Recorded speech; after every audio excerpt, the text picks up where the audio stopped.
Jimmy Anderson was diagnosed with leukemia in 1972.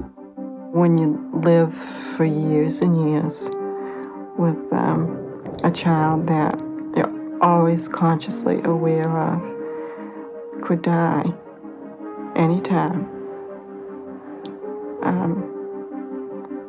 life is never the same. Convinced that contaminated water caused her son's disease, Ann Anderson is suing nearby industries in a case on the forefront of science and the law. Now on Nova, Toxic Trials. Major funding for Nova is provided by this station and other public television stations nationwide. Additional funding was provided by the Johnson & Johnson family of companies, supplying healthcare products worldwide. And by Allied Signal, a technology leader in aerospace, electronics, automotive products, and engineered materials.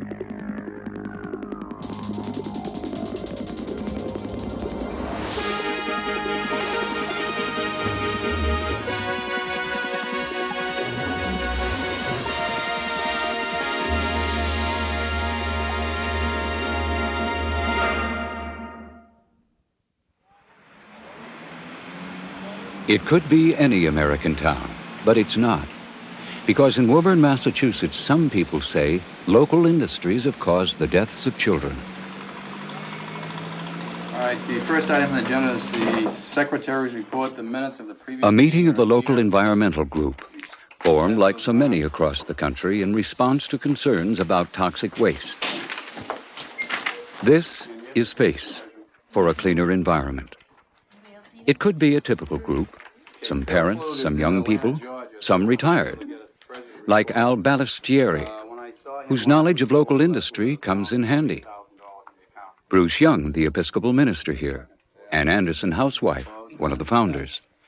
Okay, we have some guests tonight, so I'm not sure if everybody knows everybody else. There's the gentleman on the left over here. His name is? But tonight is unusual. This is a friend of yours? Lisa Smith. You from Woburn or? No, I'm from Dorchester. Dorchester, and you're here for?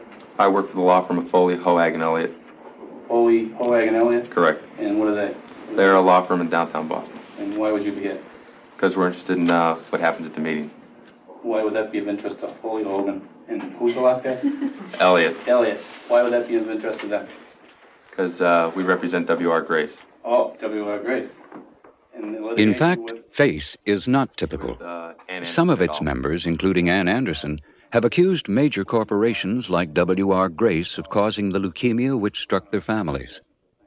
In the fall of 1985, with a trial just 4 months away, legal jostling was much in evidence. But the origin of the case goes back many years to the quiet East Woburn neighborhood where Ann Anderson lived with her family. In 1972, Jimmy Anderson, then aged 3, was diagnosed as having leukemia. Ann Anderson and her husband came face to face with probably the worst news that parents can hear.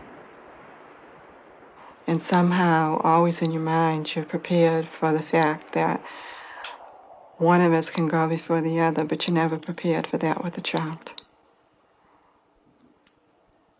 A child is your legacy that's supposed to outlive you. And so when you live for years and years with a child that you're always consciously aware of could die anytime, life is never the same.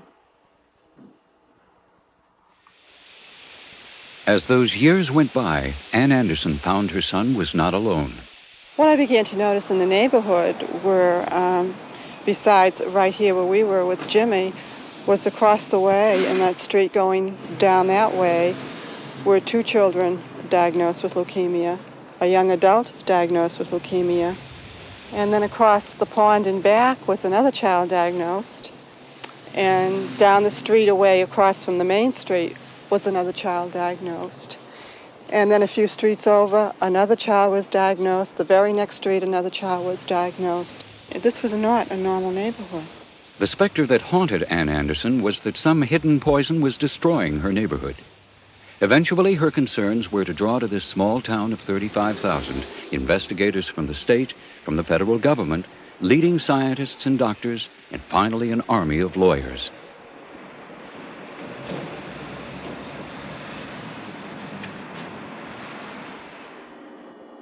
From the beginning, it was the water supply where Ann Anderson thought the problem lay. In East Woburn, it corroded the pipes, often smelled bad, and had a brown color. It was a well-known local annoyance. Until recently, Woburn's water was pumped entirely from underground in a series of deep wells like this one. The wells feed into the water pipes under the streets and are controlled from a fine old pump house built on the pond which used to provide Woburn's water a century ago. The old steam pump's a museum piece, but right alongside are the modern remote controls for the well pumps, constantly drawing up the groundwater and feeding it to the citizens of Woburn.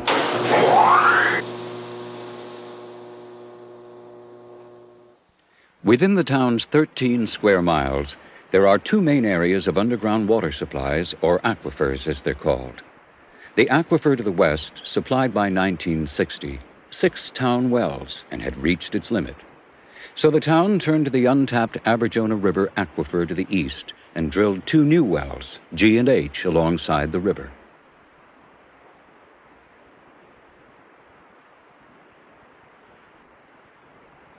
This is well H, right beside the Aberjona River, here only a few feet wide but flowing above a huge reservoir of underground water.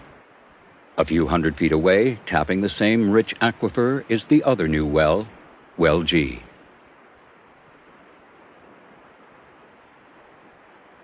The new wells were installed in good time to handle Woburn's growing water needs, as Tom Mernon, city engineer, recalls. This here is Well H, which is our furthest point, the furthest most well in this field. Been here since 1967. Actually never went online until late 72. But wells G and H caused problems. The water in this aquifer is high in natural dissolved minerals.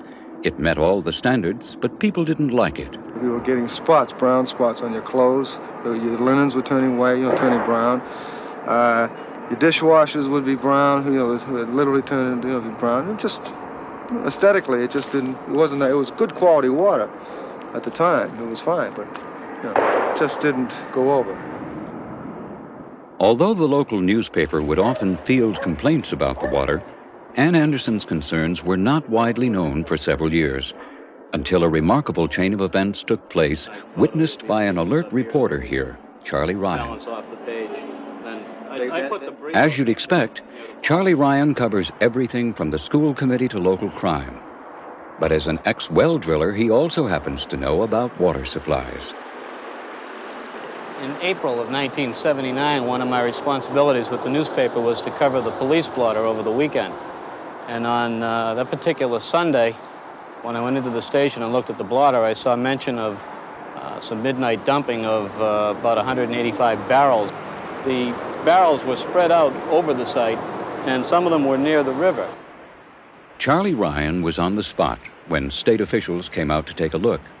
He quickly told them that wells G and H weren't too far away. I mentioned that the river, the Aberjona River here, flows by 2 of the city's drinking water wells about a little less than a mile downstream. The state collected samples from G and H and sent them to their water pollution laboratory, which, by another chance, happened to be one of the first in the country to try out new equipment, which can identify low-level contamination by synthetic chemicals.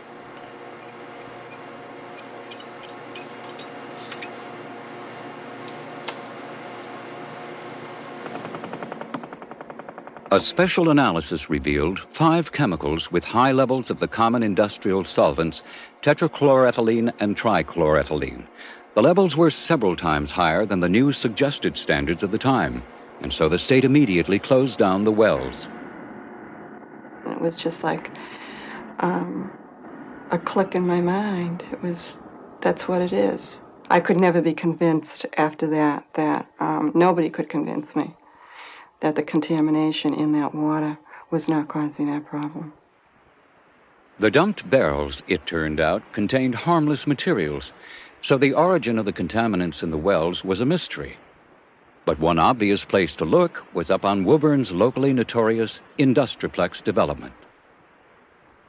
For 100 years, the site of major chemical operations like Merrimack Chemical, Monsanto, and Stauffer Chemical, these 400 acres were lying derelict. Now redevelopment was underway as the Massachusetts economic miracle created new high-technology industries. Al Ballestieri from the Face Environment Group used to work here, and since he's retired, he's delved into Woburn's industrial history. Woburn was also the center of the country's leather tanning industry. Leather scraps were then boiled down into glue, and the leftovers are now here on Industriplex inside these overgrown mounds. With redevelopment, as the mounds were excavated, they released a gas which spread for miles, greatly upsetting Woburn's neighbors. The Woburn odor, as it was called, brought in state officials, and by 1979, Al was telling them about the site's history and about the possible presence of arsenic, although back then he didn't know that this pit was full of it. This is your arsenic or lead bed. You see this jug here? This says poison on it, and it's made for the Swift & Company, but it's a Merrimack Chemical product. And that's the byproduct that's left over they couldn't use, I guess, and they just dumped it out here in a bed. By the fall of '79, Charlie Ryan was onto the story, and the city was about to discover it had toxic waste dumps as well as the Woburn odor and contaminated wells. When we broke the story that first or second week in September, the city knew nothing about it, at least officially, and the mayor's reaction at least was, well, don't print anything, you're going to frighten people. And, we felt that it was more important that people be aware of what's going on up there. Not that we disagreed with them, it wasn't going to frighten people, but people are entitled to know. Soon after Charlie Ryan's arsenic story, the final element in Woburn's toxic problems fell into place at the Episcopal Church.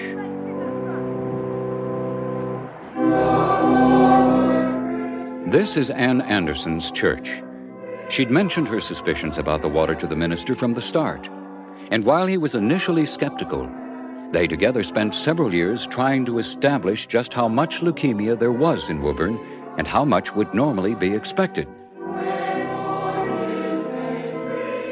Ann Anderson and the minister, Bruce Young, had met with little cooperation from health officials, and by the end of 1979 were ready to take matters into their own hands.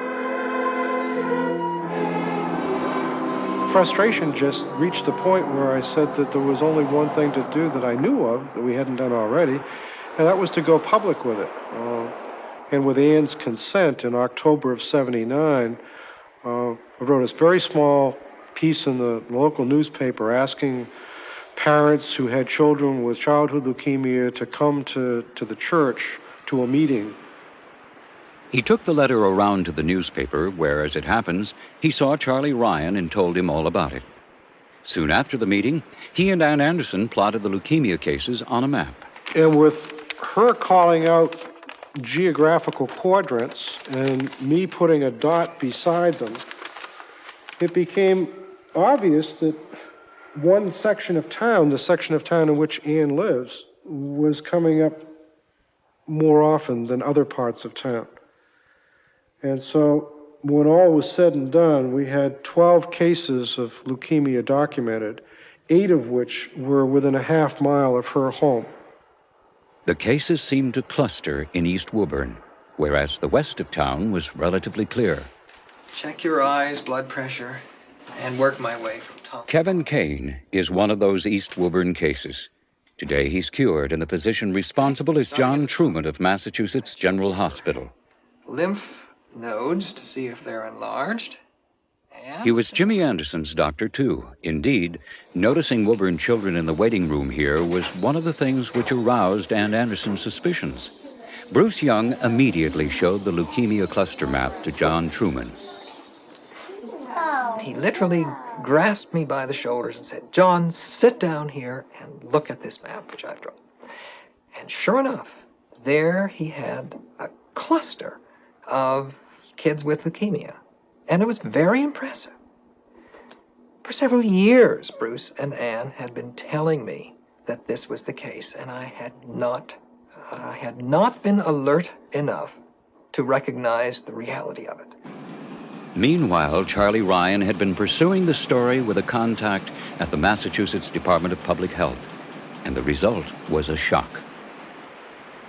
The publishing of that story set off an awful lot of shockwaves, and that suddenly changed the nature of the entire hazardous waste problem in Woburn and lent a great deal of credence to Bruce and Ann's concern, question, suspicion that perhaps the water may have something to do with elevated rates of childhood leukemia. Woburn wasn't alone. Toxic waste was on the nation's collective mind. Love Canal had been evacuated. Woburn had cancer. People realized that the environment isn't just the birds and the bees, it's public health too. Since the Love Canal has begun, my child has developed asthma, liver problem, kidney problems. What's going to happen in the next 6 months? I love my son. I don't want to see him dead. The city of Woburn has the dubious distinction of having more cancer than any other city in the Commonwealth of Massachusetts. Within a year, citizens from Love Canal and Woburn had helped bring about the Superfund bill to clean up waste dumps. In a half-a-mile radius, there have been 8 children diagnosed with leukemia. This area here, is that correct? While there was general agreement that chemicals should not be allowed to pollute the environment, there was no political or scientific consensus, and still is none, on possible health effects. To investigate Woburn's leukemia cluster, in early 1980, John Cutler came up to the Massachusetts Department of Public Health from the Federal Centers for Disease Control, after requests from both John Truman and the state. We decided to do a case control study whereby we would interview the parents of the cases and interview parents of children of the same age and sex who were randomly chosen from school rosters to see if there were differences between those two groups. The interviews were extensive. Lifestyles, diet, play habits, past illnesses, pregnancy histories, but the results were disappointing. We found that, one, there was no thing in common for the leukemia children that made us suspect an environmental cause, and there was nothing different between the leukemia children and the control groups. Industriplex was quickly ruled out. The children didn't go there, and its many pollutants seemed stable on the site. Wells G and H were simply an unknown. At that time, there was very little information about how the water was distributed. So we were not able to make any conclusions about what the well water might have played in this particular outbreak. It was a clear-cut black and white conclusion. The leukemia children had no known factor in common. Therefore, the study showed nothing. It had been the standard approach, but Bruce Young had foreseen the results at an earlier meeting he had requested with health department officials. When I did have the meeting, it was couched in terms that I could be of some assistance to the community if I would not bring the community to the point where they expected to get anything from this study. Wasn't it obvious the cluster was significant? Unfortunately not. Clusters appear and disappear regularly across the country. Dozens have been investigated and no cause has ever been found. They could be an effect of pure chance.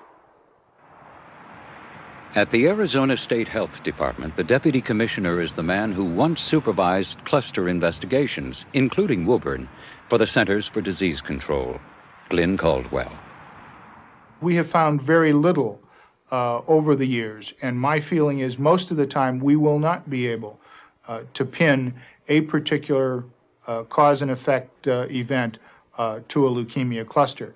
And so I think the communities find that very dissatisfying. We do too, and it is one of the major frustrations of doing leukemia studies for the last 20 years. It's hard to have much faith and confidence in any study that they themselves don't have faith and confidence in.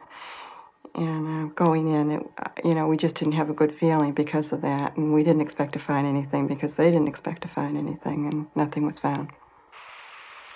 Here in the Midwest, a rare case illustrates the essential evidence needed before environmentally caused disease can really be pinned down.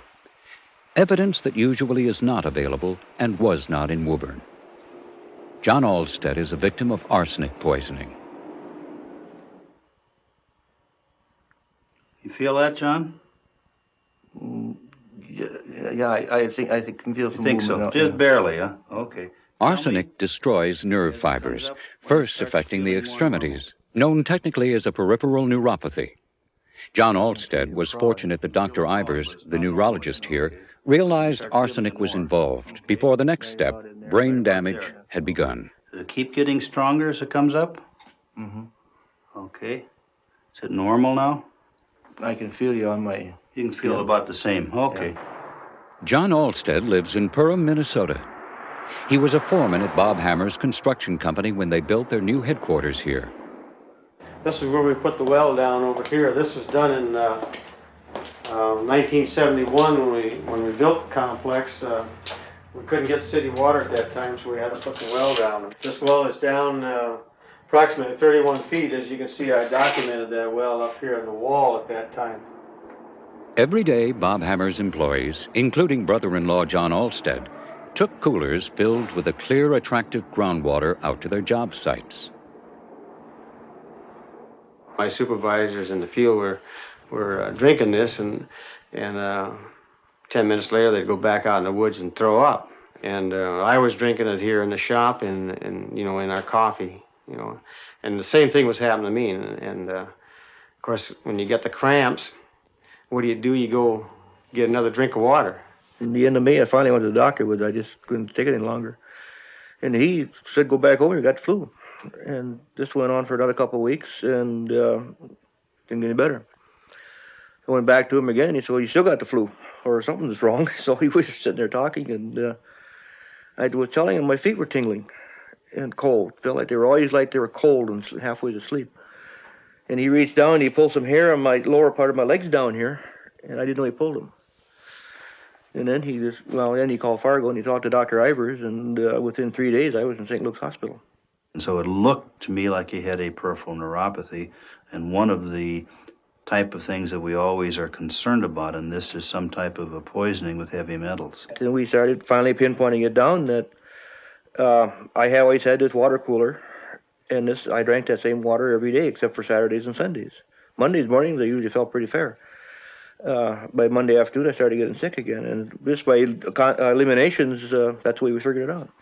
When he was given a chance to know what was going on and to start figuring it out, he just gave me an excellent story. So he was an environmental epidemiologist in this situation.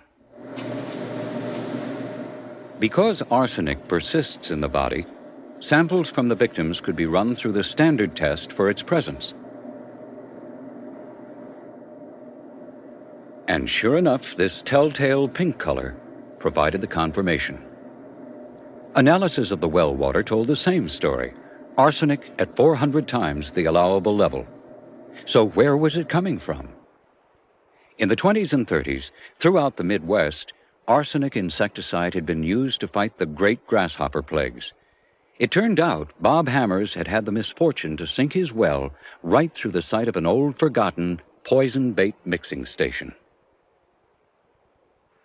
Recently, the arsenic was dug out and trucked away, leaving the victims with one slim consolation.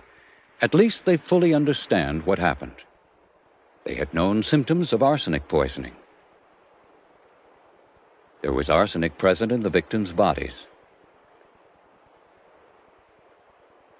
There were high levels of arsenic in the soil and well water. And there was a solid link between the contaminated water and the affected people.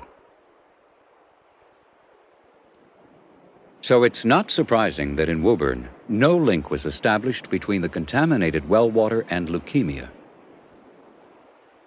The chemical contaminants do not persist in the body, making detection after the wells were closed impossible. The water distribution pattern and therefore possible contact with contaminated water was not known.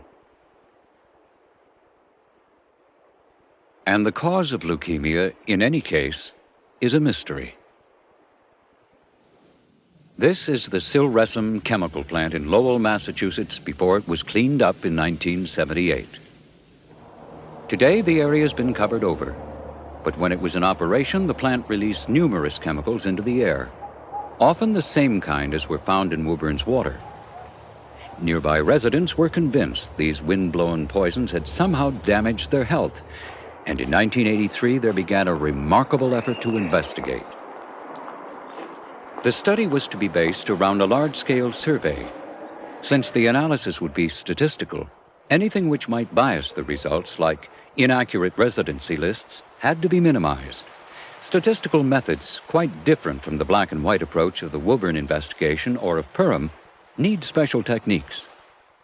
If the person were convicted for a second drunk driving offense, how severe would the penalties be, generally speaking? Very severe, somewhat, a little, or not at all? Trained and impartial interviewers at the University of Massachusetts Center for Survey Research were to gather the data. To ensure that correct procedures are used, the interviewers' techniques are constantly monitored by a supervisor. The Silresum questionnaire, 38 pages long, asked a wide variety of questions about health, diet, family history, occupation, and so on. Fumes or vapors? No. Have you ever had a job which exposed you to pesticides or herbicides? No. How about the things that irritate your eyes or nose? The next questions are about the air. People who could not be reached by phone were tracked down at home. For reliable results in surveys, it's essential for response rates to be high. And built into the survey were some key questions on what the subject believed. Or had a health problem that you believe was caused by the air in your neighborhood? It gives you a sicky feeling, yes. This could be a crucial source of error called recall bias.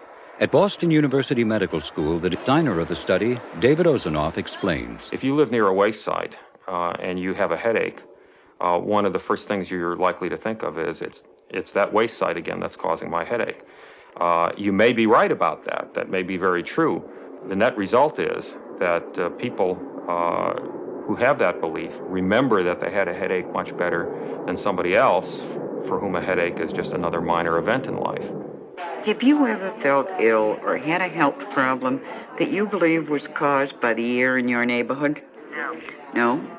I'd like to begin with some questions. By concentrating on those who believed that living near a waste site did not affect their health, Ozanoff could produce an unbiased conclusion.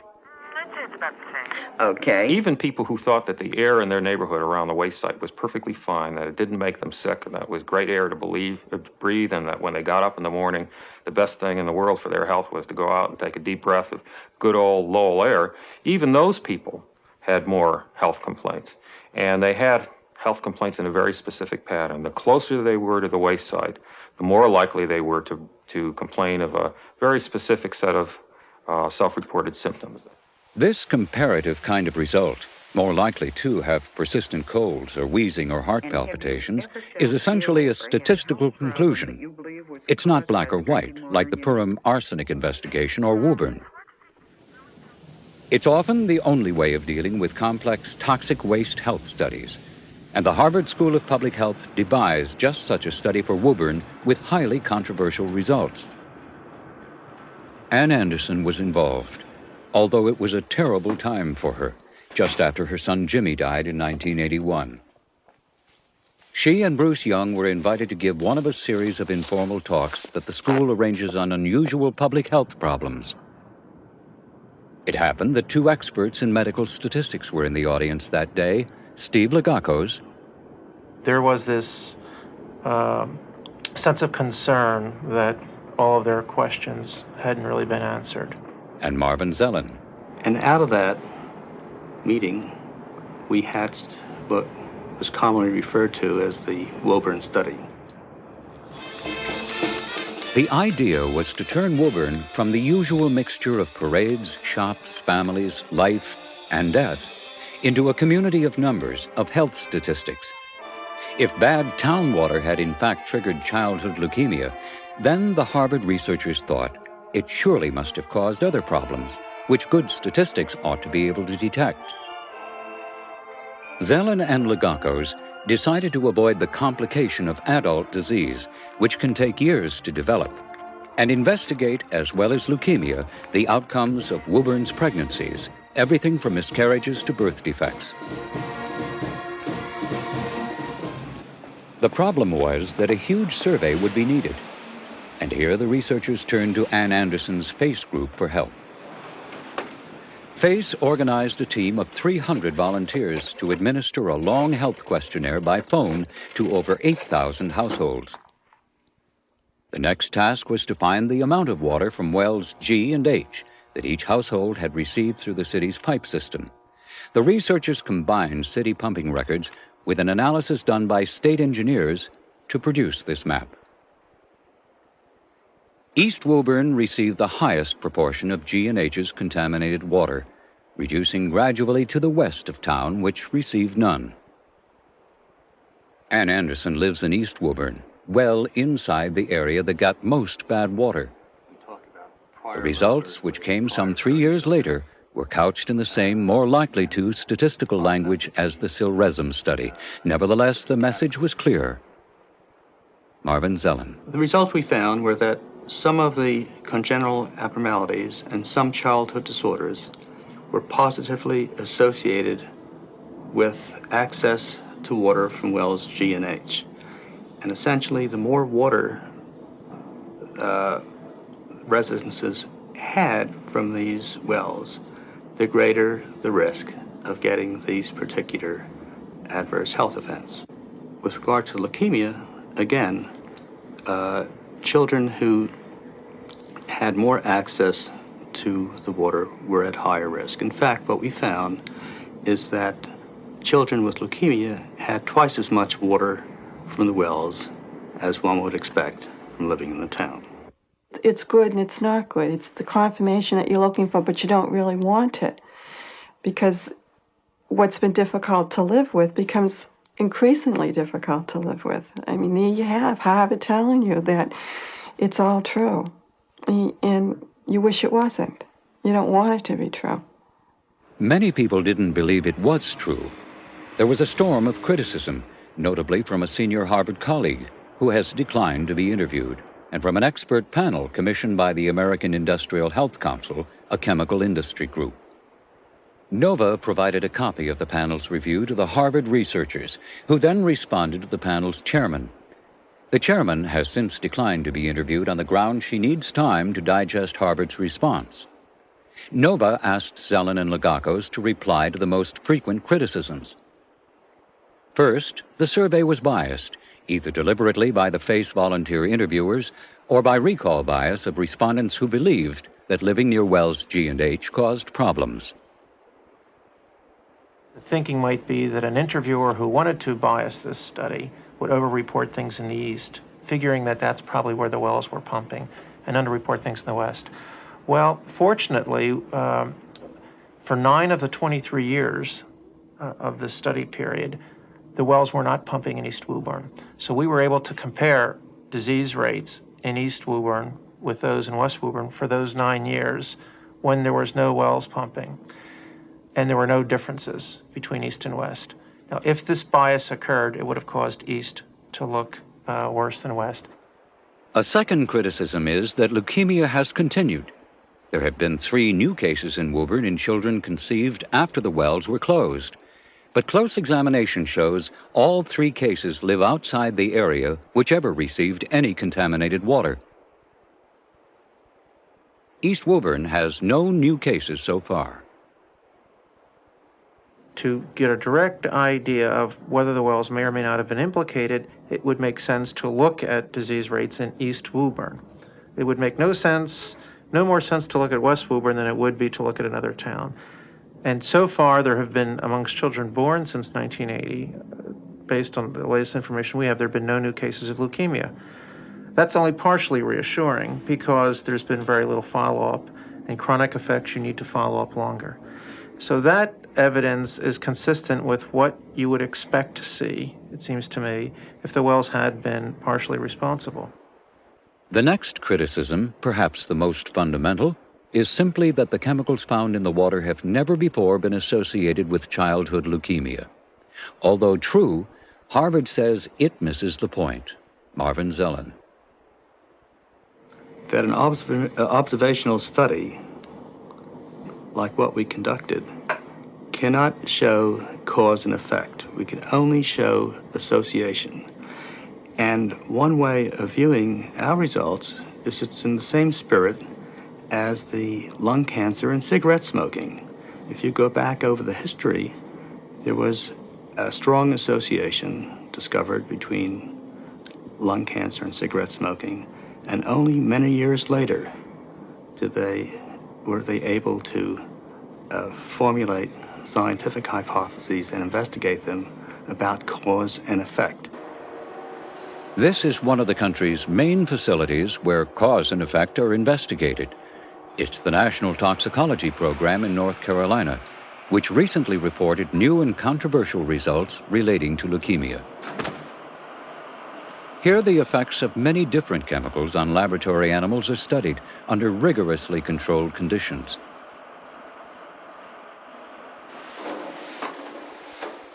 There's chemical-free sterile bedding, ultra-clean water bottles, high-purity feed. A typical study will expose 100 animals by inhalation, injection, or feeding to a single chemical for 2 years, during which the health of each individual animal is meticulously tracked.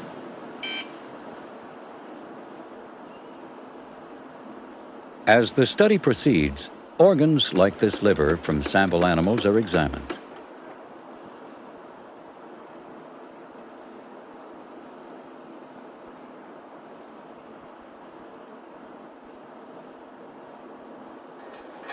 After sectioning and staining, this sample reveals an obvious tumor.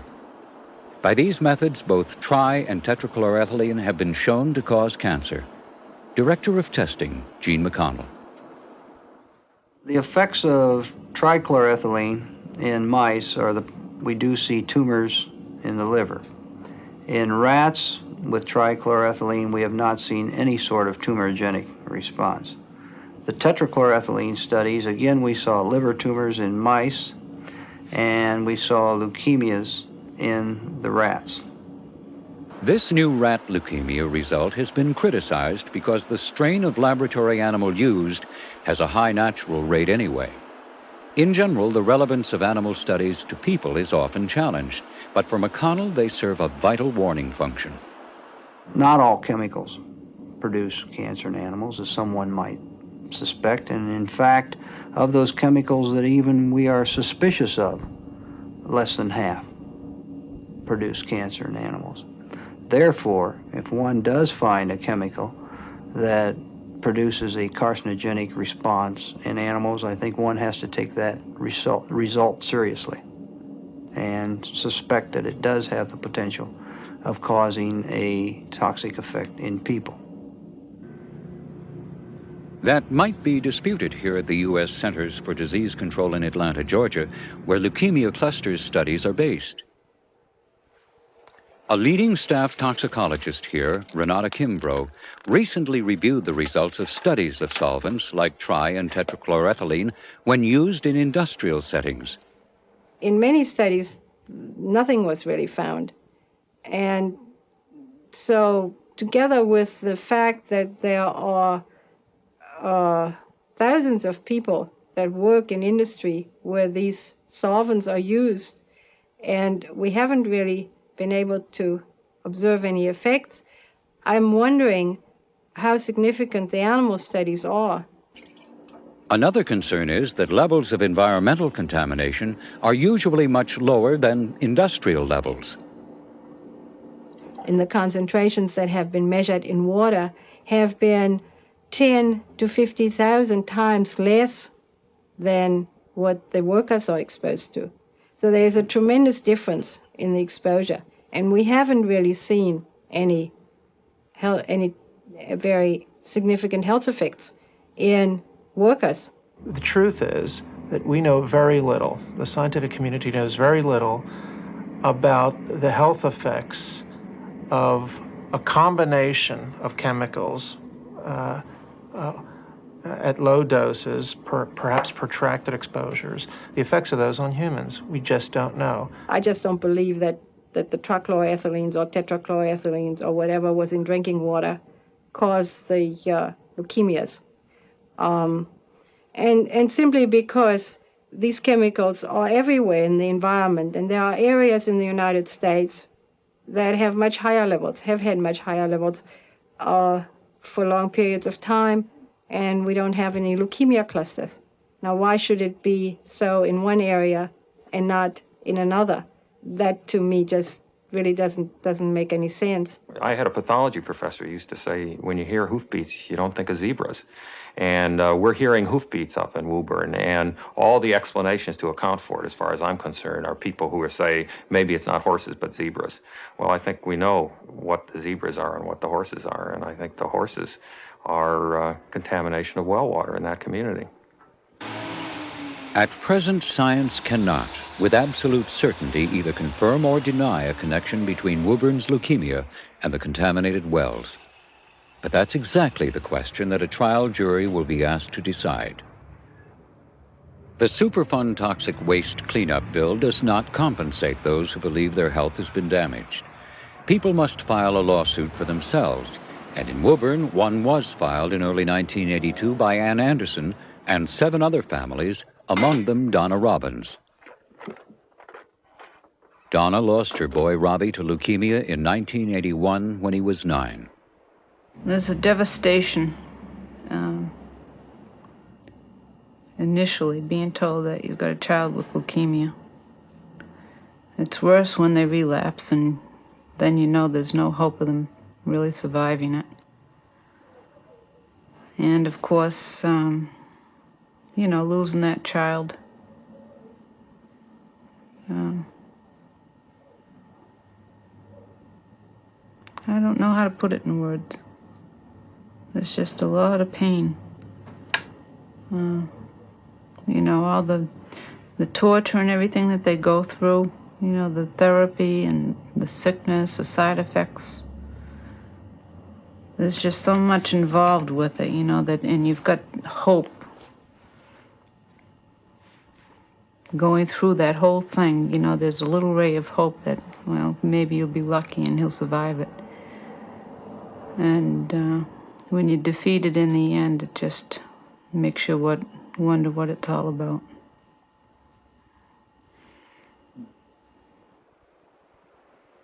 Life dealt harshly with Robbie. Before his leukemia was diagnosed in 1976, a hip operation had gone wrong, leading to a medical malpractice suit. Donna's lawyer in that case spoke to other parents at meetings at Bruce Young's church. The Woburn lawsuit is the result. You could call it revenge in its own way, But it wasn't necessary for our children to die because of them being neglectful and dumping their waste in the backyard. Downtown Boston on a Saturday morning.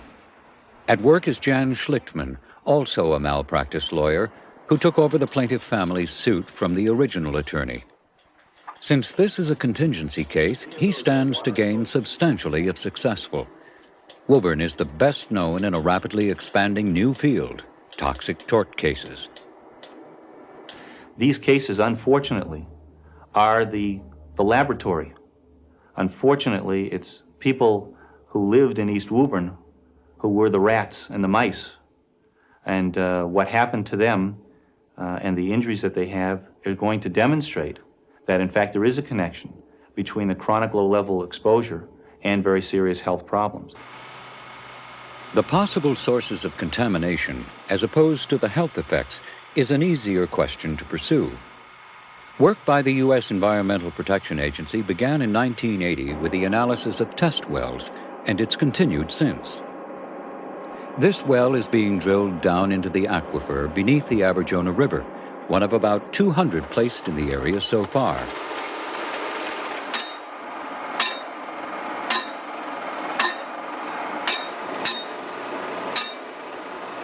An aquifer is actually a series of sand and gravel layers between the surface and the underlying bedrock. Here they're about 100 feet thick.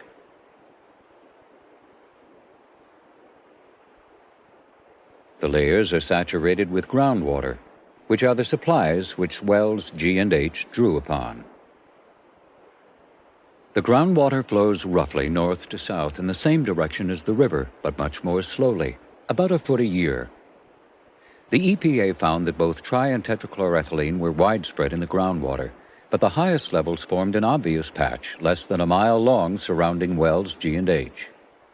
Potential sources were, upstream, the cryovac division of W.R. Grace and UniFirst, a contract uniform supplier.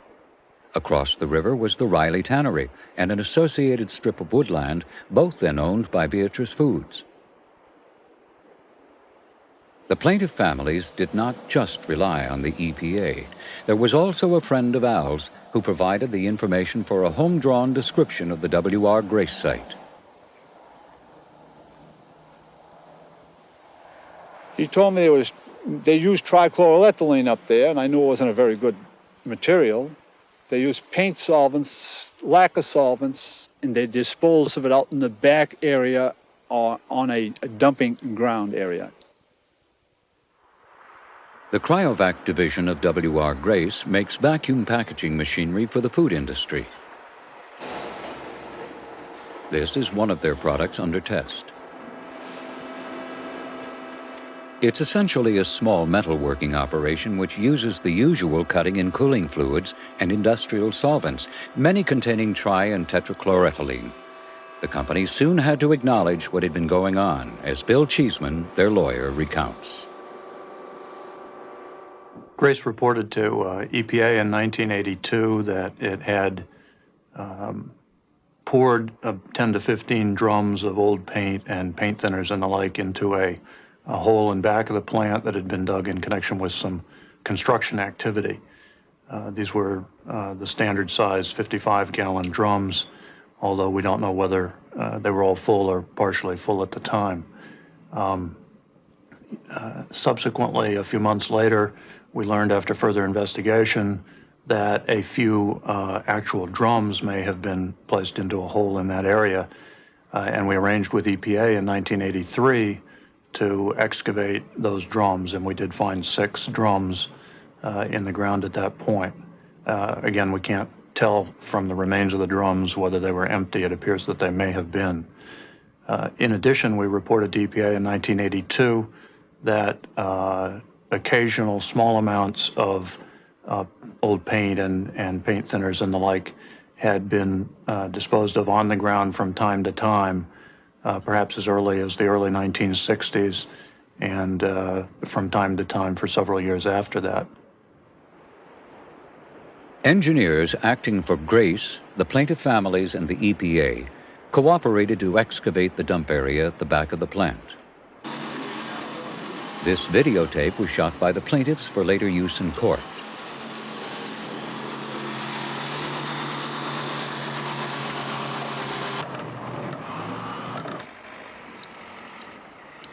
They found paint sludge from drums and solvent contamination in the soil.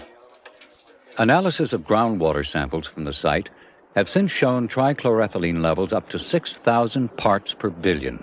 The government's proposed new drinking water standard is 5 parts per billion.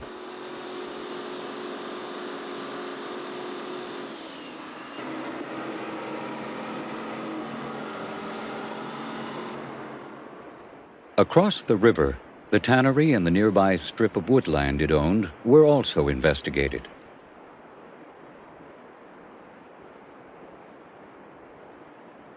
It was immediately clear that the woodland had been used as a dump site, although by whom and when is not yet known. It was clear here also that the site was heavily contaminated. Groundwater samples taken from these wells showed levels of trichloroethylene contamination on the order of 230,000 parts per billion. Right at our feet, we took a soil sample from this sandy material from about 24 inches down. The material was analyzed at the lab and came up with 54,000 parts per billion tetrachloroethylene and approximately 32,000 parts per billion trichloroethylene. Lab analyses from well 78, taken just this spring, showed levels of trichloroethylene in the groundwater of approximately 180,000 parts per billion. Well G is within approximately 600 feet of this location. For UniFirst, the picture is unclear. Tetrachloroethylene used for dry cleaning was once stored here, and the groundwater close to the site is contaminated with a solvent. But where it came from and how much reached the wells is not yet known. Company officials refuse to comment, and UniFirst has made a pretrial settlement with the plaintiffs for a reported $1 million.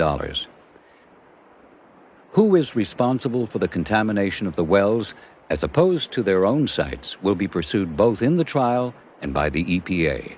This is Grace's position. Our calculations suggest that the most that Grace could have been responsible for, if its material has reached the wells at all, is 1 or 2% of the total. Exactly where the wells drew their water from was tested in late fall of 1985. Here, a reopened well H is drawing up water from the ground.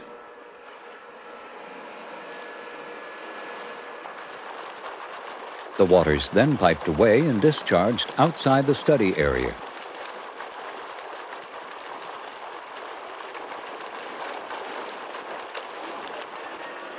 Both G and H are gradually run up to their former pumping levels, supervised by government scientists. 400 gallons a minute. Okay, just one. Okay, it's staying at about 400 gallons per minute. All over the area, underground water levels are recorded, and they will be for the next 30 days as the pumping effect spreads throughout the aquifer. Across the river, test wells on the Tannery Woodland site were monitored too. Although NOVA was not allowed on the site, government sources later said that water levels here did show a response to pumping. The test confirmed that wells G and H draw their water from upstream as expected. Because water levels on the Woodland site showed an effect, G and H could in theory draw from there as well, but a full computer analysis must be completed before that's settled. Up to 1/10 of the nation's groundwater supplies may be contaminated, so studies like these are becoming quite common. Once work is completed, the underground flow patterns in this aquifer will be understood, and the sources of the contaminants will be reasonably clear. That's in contrast to the medical side, where the cause of the leukemia cluster is as yet unknown. Because the Harvard study shows only statistical correlations, not cause and effect, that presents the plaintiffs with problems, as their legal advisor Tony Roisman explains. If cases had to depend upon epidemiologic studies like the Harvard ones in order to prevail, first because of the cost, there would be far fewer cases that could prevail. And secondly, I think in terms of the average juror listening to an epidemiologic study as the basis for causation, they're going to be troubled by the fact that the author of the study is going to talk about correlations and not causation. So they're busy searching for hard physical evidence which could link directly to the well contaminants. Since trichloroethylene is a well-known cause of irregular heartbeats, for example, all the plaintiffs are undergoing tests to see if they show any. And sophisticated blood analyses are being used to see if the plaintiffs' immune systems show any direct effects. Neither study is yet complete, and no one knows if they'll shed any light on perhaps the most important questions for the people of Woburn. What caused the leukemia, and is the threat over? With leukemia still a mystery disease, science cannot yet provide the answers. But the laws soon will, because science and law have different standards. Tony Roisman. We're not attempting to prove to a scientific certainty causation. Scientists have a different theory of causation. It's much closer to the criminal liability standard, beyond any reasonable doubt. Our job is to establish causation at a moment in time. At this moment in time, we ask the jury, take the available information in front of you and answer the question, what caused these injuries? That's a more probable than not standard. 51% is what's required. And those kinds of judgments that scientists make are fine when the scientists are in their own sphere. When we're in the legal realm where we need answers, you can't tell the people of the country, much less the people in Woburn. We don't know to a scientific certainty beyond all reasonable doubt exactly what did this. And another 50 years worth of exposures will produce enough bodies for us to be certain. That's not an answer. The law is more humane than that. And the law says we've got to answer the question now.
For a transcript of this program, send $4 to NOVA, Box 322, Boston, Massachusetts, 02134.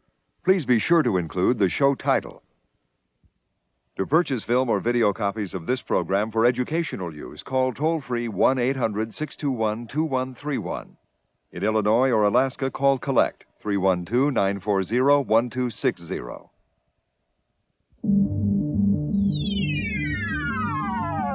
Major funding for NOVA is provided by this station and other public television stations nationwide. And by Allied Signal, a technology leader in aerospace, electronics, automotive products, and engineered materials. And the Johnson & Johnson family of companies, supplying health care products worldwide.